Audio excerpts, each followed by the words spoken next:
Today we're going to take a slight break in our series on brand because, we're going to finish it next week. Brian's going to come in and finish it.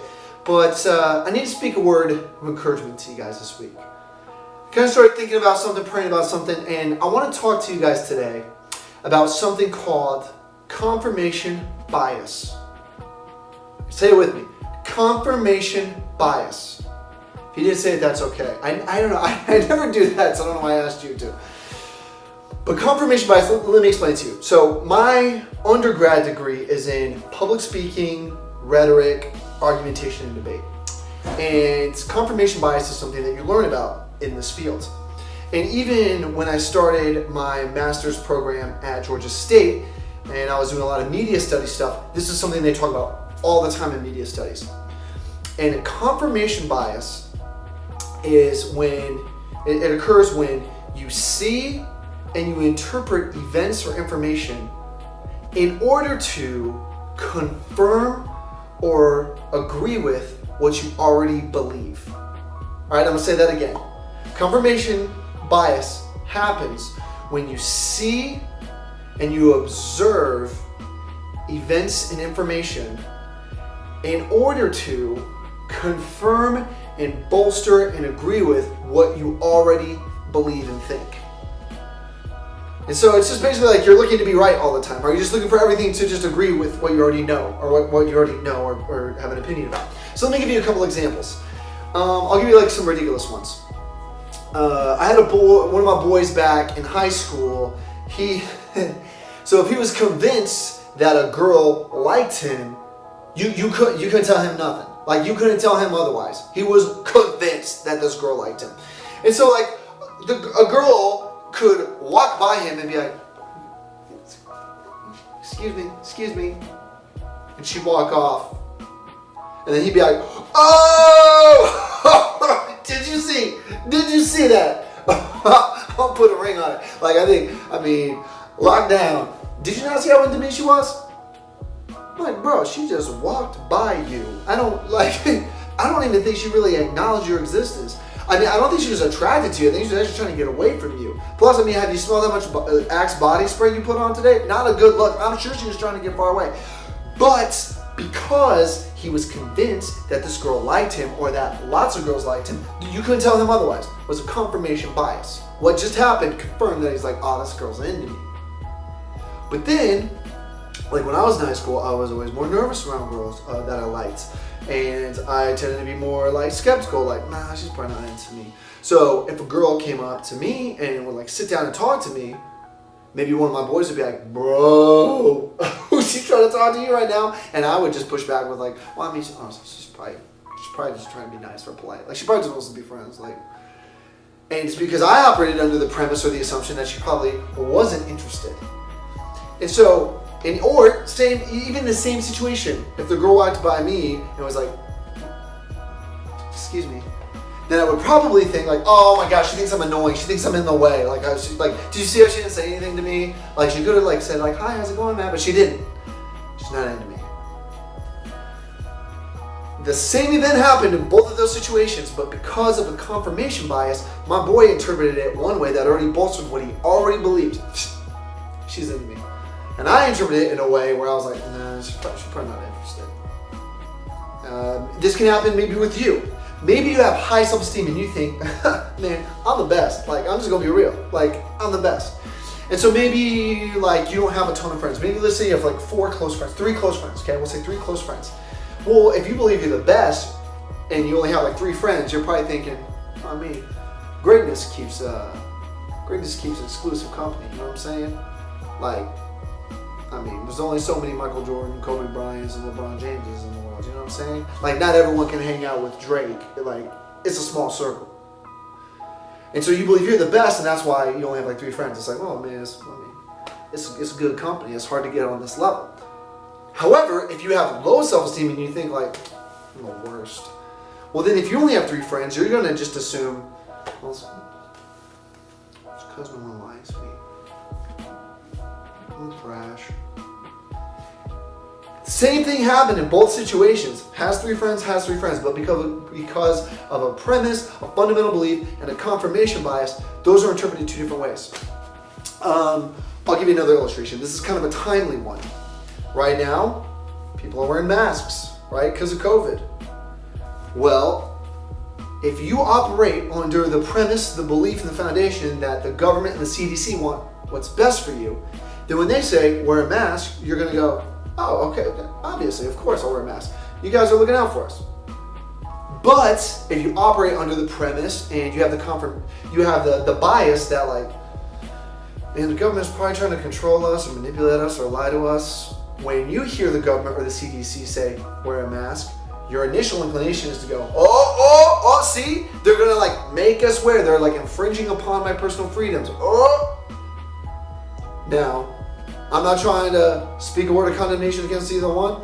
I wear a mask because I want to be safe and because I want to be mindful and kind to other people, and I don't want to be a problem or the reason someone gets COVID, so I wear my mask. I mask up. But I didn't really have a bias going into the situation where some people do. And again, I'm not condemning either one, but that's a great example. You trust the government, you trust the CDC, you assume they want what's best. You're like, yeah, wear a mask, cool. You don't trust, you think there's probably some manipulation, and they say wear a mask, you go, whoa, I'm all set. Trying to control me? Trying to control me? That's confirmation bias. And I'm going somewhere with this, so stay with me. And in confirmation bias, there's kind of this other half of it, this other side of it, and this is something that I live by. This is a notion that I live by, and it's going to speak into where you guys are today. If you're living in confirmation bias, which we tend to practice confirmation bias, then what you look for, you will find. What you look for, you will find. Again, I'll give you kind of an offhanded illustration. Years ago, probably like 10 years ago, I applied for a job at it's a kind of church, it's a denomination called the Methodist Church. And I interviewed at this Methodist church. And I didn't know what a Methodist church was. I grew up with like more non-denominational, so I didn't really know what that was. So I did the interview, it went really well, and at the end they're like, I mean, we're not gonna say you got the job, sir, but I mean, you got the job. And then they said, do you have any questions for us? So I was trying to act confident and like intelligent, and I was like, yeah. Just quick question. What's the Methodist Church? Like, what's y'all about? Like, I don't know what it is. Which probably didn't look good, but I had no idea what it was. So they explained it to me. Well, once I started working at a Methodist church, I started noticing them everywhere. I'd be taking road trips. I'd be like, whoa, Methodist church, Methodist church, Methodist church. I would be just driving around town. I'd be like, Methodist church. Oh, I didn't know that one was there. I would talk to people and they'd be like, oh, I go to a Methodist church. How am I just seeing this now? And so I started looking for it, and once it was brought to my attention and put on my radar, I started seeing it. Similarly, I'm a New York Giants fan, okay? Like, it's ingrained, like, my bias is towards the New York Giants. I love them. And whenever I'm driving around Atlanta and I see a New York Giants bumper sticker, it immediately catches my attention, like whiplash, to look. And I notice every single one that's in Atlanta because that's a bias that I hold. That I'm biased towards the Giants, and they're on my radar. And so what I look for, I find. And so I notice Giants bumper stickers more than any of you because probably none of you care about the Giants. Similarly, I had a friend this week say he didn't know the kind of car he drives now. He didn't know what that car even was until he got it, and now he like notices it everywhere it goes. And that's kind of part of confirmation bias, and it's part of this notion of what you look for, you will find. And sometimes someone can tell you something, it's not something that even you have a bias towards, but when someone puts it on your radar, you notice. When I moved to Georgia, I had a list of observations I wrote down of things Georgia people do that people in Georgia are too close to ever realize. So, like, one of them, the monogram stuff. I moved here from Missouri. I grew up in Northwest Arkansas. My family's from New York. I kind of have this mixed culture there. But, like, I'd never seen monogram stuff until I moved here. And I was like, why is everyone, like, branding all their stuff with their initials? Like, why are we doing that? What is that? Or I noticed that when girls would take pictures, and I might be stepping on some toes here, but, like, when girls would take pictures, instead of just smiling, they'd all do the Georgia hip thing. Like, and I would look at it, what are you doing? What is that? What are you on my little teapot? What is this? What's this pose you're doing? And I would point it out to people and they'd be like, that's not a thing. And then I would say, okay, go check Facebook, go check Insta, see how many times you see it. And people will come back and be like, bro, yeah, that's the thing. Now it's on your radar. Well, now you're gonna see it everywhere. And then you're gonna start looking for it, because what you look for, you will find. Once something's put on your radar, you can't not see it. With this whole what you look for, you find, this has other permutations. This has other outworkings like, oh my gosh, sports rivalries, okay? When it comes to another team's fan base, so maybe with some of the schools that your schools consider a rival school, you probably go, oh yeah, the students from there are trash. Like, they're all, like, oh my gosh, especially at sporting events, at games, are you kidding me? They're jerks, they're loud, they heckle us, they like, they shout at our players. Are you kidding me? Well, my pushback would be, yeah, like every fan base does that. You literally just described every opposing fan base. So I wouldn't like necessarily be like, oh, what are their fans being a jerk? See, they're all jerks. No, you're just looking for that. You're just trying to look for something. What you look for, you will find. And what's more, that's probably absurd because every fan base is like that. You're probably like that as a fan, honestly. So this is all part of confirmation bias. We're going to see and interpret the world in ways that agree with what we already think and what we already believe, that will further confirm and bolster what we think. And then once we're in that space, we're just gonna look for things that we agree with. We're gonna look for things that we're biased towards, and we're gonna find them everywhere. We can't not see them. Now, why am I teaching you about confirmation bias? It's because I feel like when it comes to 2020, we have this confirmation bias that it's the worst year ever. Man, through checking people's social media, talking to people, staying in touch with their students, this is the pervasive mindset. 2020 is literally the worst. And let's be real, it's been a rough year. COVID-19 happened. Stuff gets canceled. Schools canceled. Sports canceled. College trips canceled. Prom canceled. Graduation canceled. Everything canceled. Church canceled. And it was crazy. We're in this lockdown. We're in this quarantine. We've never been like that before. Social events canceled. Can't go anywhere. And it was scary because we saw these high numbers of people getting infected, and we saw high numbers of deaths, and it was crazy. And then we had these economic implications. And you guys are students, but you're also smart, and you know that our economy has been hurting and people are losing jobs. Maybe you had a parent lose a job. Maybe you lost your job or had hours cut. I know some of you are in that situation.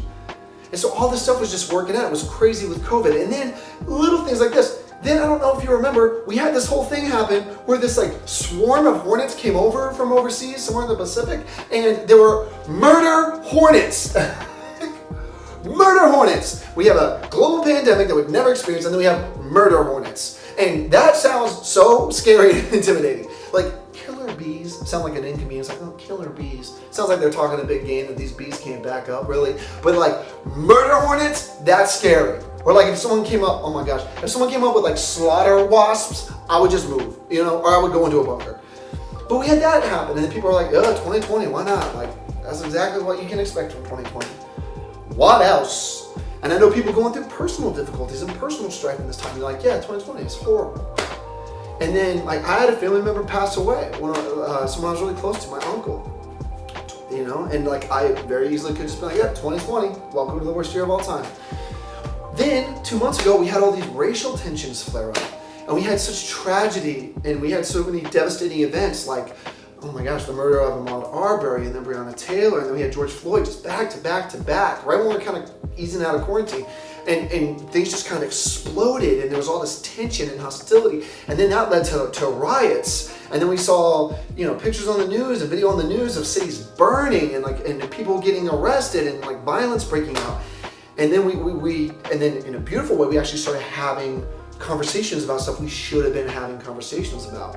And as a matter of fact, we've talked about this at length in our student ministry. And if you want to go check out our YouTube video, Unnecessary Conversation, we address that. But then even coming out of that time, we had all these protests, and it was kind of beautiful. I went to the March on Atlanta myself. But even in that, it was a weird thing to do. It was beautiful, but it was also just this weird time of like, man, we're all wearing masks. Like what, as I'm marching, I'm with people I love and care about, and I'm like, this is so beautiful, but man, what is the world? We're all wearing masks, everyone's hand sanitizer. Like, just says weird, and there's kind of this ominous fear that we're all like, hey, we're going to push through, but it's still real, this pandemic. And then even recently, there's been a spike in COVID cases. And there's various reasons for this, from testing to just people getting out again and trying to travel. But like still, like we were hoping that we could just like get into summer and like just be rid of it. It's been a crazy year. And then, I don't know if you guys know this, there was apparently some comet that they thought was getting precariously close to Earth. Apparently this happens like every 300 years. But I guess this week it's passing by and you can see it. So that's kind of cool. But a lot of people were like, bro, it's 2020. The comet's probably coming straight for us. No. It's actually probably coming straight for my house. You know what? Actually, that comet's probably coming straight for my face, okay? Because it's 2020. It's the worst year. And I feel like this is how we all view 2020. Like, sure, another horrible thing happened. Why not? And my fear is, while all those things are legitimate, we don't need to just be like, it's not a big deal. My fear is that because of our confirmation bias, we've already canceled 2020 in our heads and our hearts and in our minds. We've already canceled it. And my fear is that we're only seeing and interpreting the negative that has happened. And so I want to issue you a warning and an encouragement. My warning, now that I've taught you about confirmation bias, is to check your confirmation bias. Make sure that it does not overwhelm you. Make sure that it doesn't influence every single decision you make and every single thing that you do. Because if you have already decided, and if you've already convinced yourself that 2020 is a wash and it's trash and it's the worst year ever, because of confirmation bias, it will be the worst year ever. And you will not remember anything positive from it. And you will only see the bad. Because what you look for, you find. And what you're biased towards will become evident in how you interpret and perceive the world. So that's my warning. Beware, be aware, be mindful of that. Don't give in to that confirmation bias. Don't convince yourself it's the worst year ever. Don't just start looking for stuff or just automatically knee-jerk reaction and interpret these things as horrible, worst year ever. That's my warning. Now here's my encouragement. I want you to, and this takes intentionality and effort and hope and joy and fervor and perseverance in the process. I want you to see the bad and the good and hold both in balance. I'm going to say that again. I want you to see the bad and the good and hold them both in balance. There's this book of the Bible. It's my favorite book of the Bible, which is an audacious claim if you're a preacher, I feel like. But it's called Ecclesiastes, and I've talked about it before. And it's written by this guy named King Solomon, looking back at the end of his life, and he's like, what is life even? What are we doing? What's going on? He's trying to make sense of things. It feels like he's kind of wasted some of his life. He actually calls a lot of life vanity and like pointlessness. And he says all these things about how like, what's the point in life? You just get a lot of money and then you die and it goes to other people. Or like, you build a great kingdom and then someone comes and conquers you. So it's just pointless. Or you build this beautiful stuff with your hands and then weather and time and everything destroys it. What's the point? So these are things that King Solomon is going through at the end of his life, like in the book of Ecclesiastes. And he even starts out with saying, meaningless. Everything is meaningless. And he pivots from there to talk about how everything in life is just toil and struggle and difficulty and hardship. But then, about halfway through the book, around chapter 5, King Solomon comes to this place where he goes, you know what? There is toil. We can be honest and real about it. Just like we can be honest and real about 2020. There is toil and there is struggle. But you know what? There's also good. And so the best thing for us to do is, in the midst of the bad and the toil and the difficulties of life, we should enjoy the good that the Lord has given us. Good food and beverage, good friends and family, good experiences, life and breath, and we hold it to in balance. And in fact, Solomon says we find joy in our toil all the days of our life. We find the joy, the good, in the bad all the days of our life. And it's going to be a balancing act. And yeah, some years are probably more bad than good, and some are more good than bad, but that's just how it is. And then Solomon at the very end of the work says, so keep this tension in mind, the toil the bad and the good, and we find the joy in the middle of it. And then he says, and the best thing to do ultimately is to trust and honor the Lord and to obey him and walk in his ways. That's going to be the best thing we can do. That's going to be the best use of our life. And that is where there's fullness of joy and fulfillment. That's where he comes to at the end of all things. Similarly, in the Old Testament, there's this book called Job. And my man Job has everything taken away from him. And in the midst of that, he says, you know what? I will receive the good and the bad that comes from the hand of the Lord. The Lord gives and takes away. Blessed be the name of the Lord. This is what my man Job says. And so he too realizes that he has the worst year of his life, real talk, the worst year of his life. Everything's taken away from him. And he says, you know what? The Lord gives, the Lord takes away. And then he even tells his wife, who's like, dude, this year is trash. Cancel this year. It's horrible. He goes, you know what? We will accept both the good and the bad that comes from the hand of the Lord.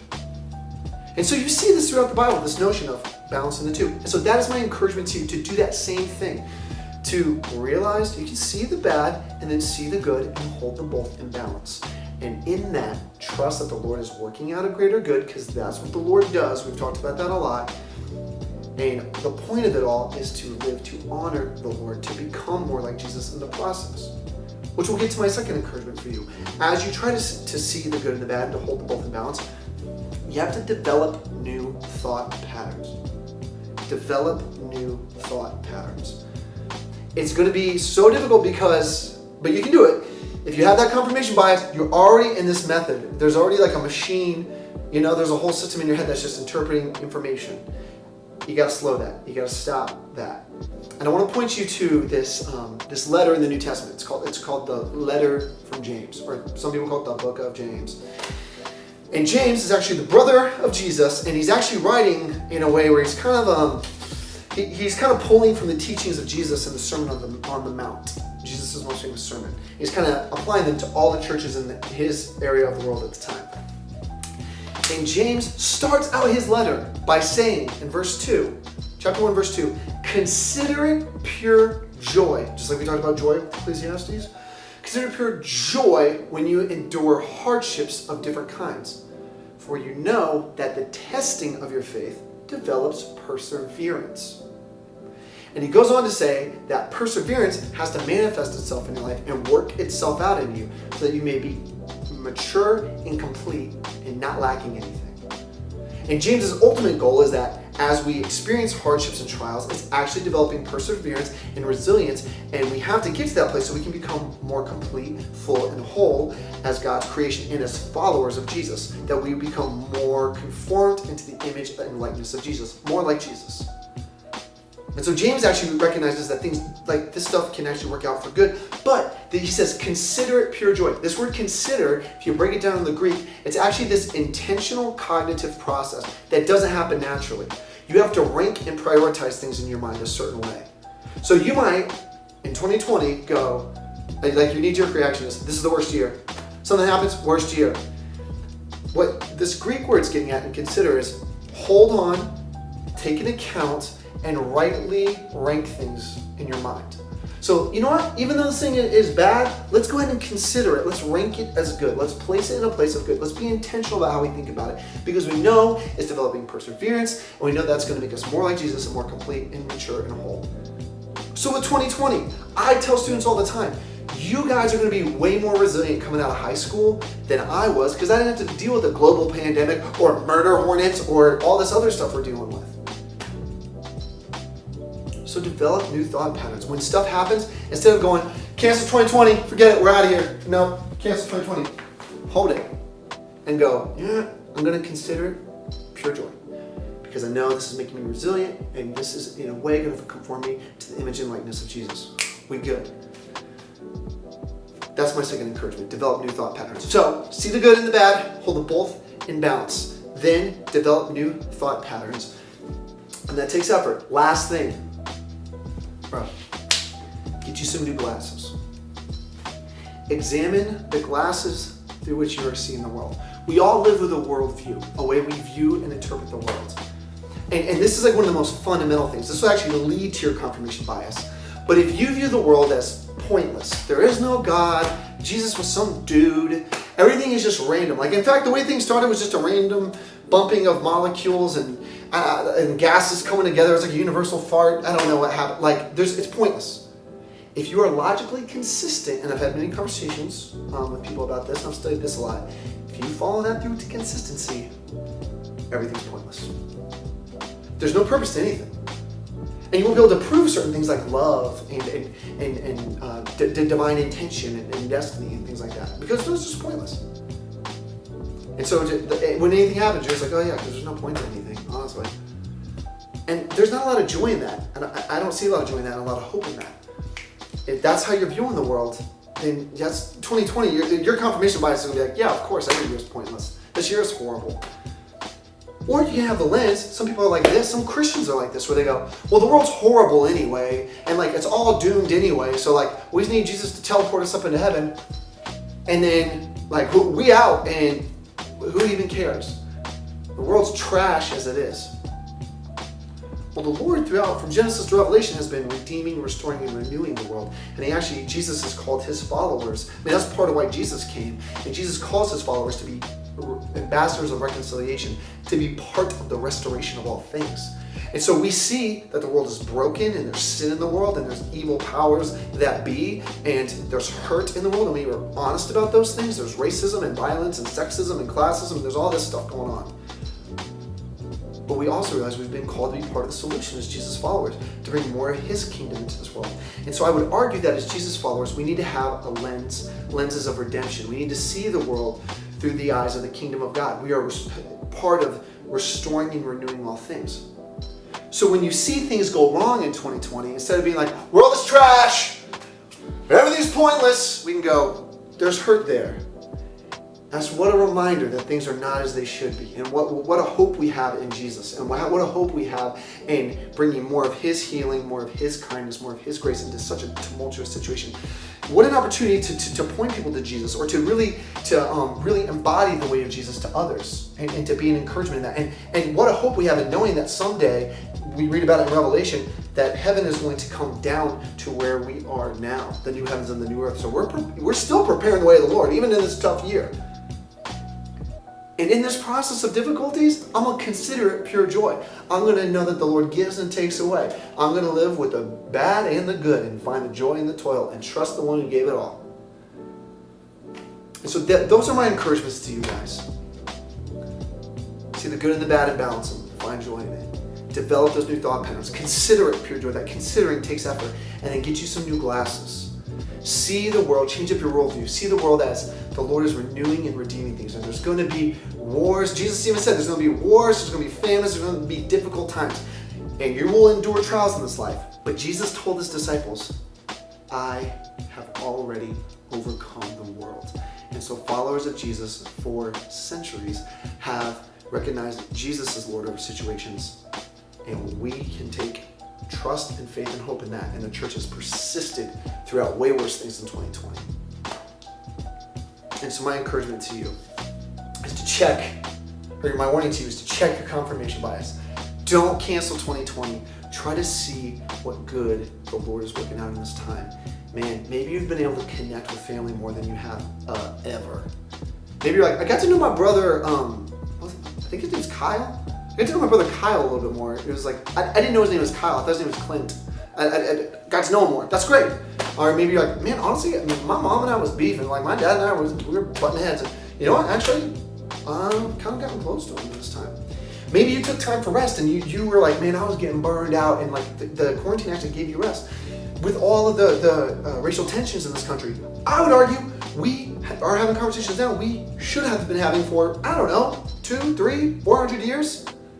And so the Lord is working out good in that. Maybe you've developed skills as a student, having to do school online, that takes college students years to develop because you have to be disciplined and responsible and plan out your time well. Whoa, you've already developed that skill, and maybe you're in 8th or 9th grade. And we become more concerned about public health and the well-being of all people. That's good. That's very Jesus-like. And so get you those new glasses to see things through a redemptive lens. How is the Lord working out good in this?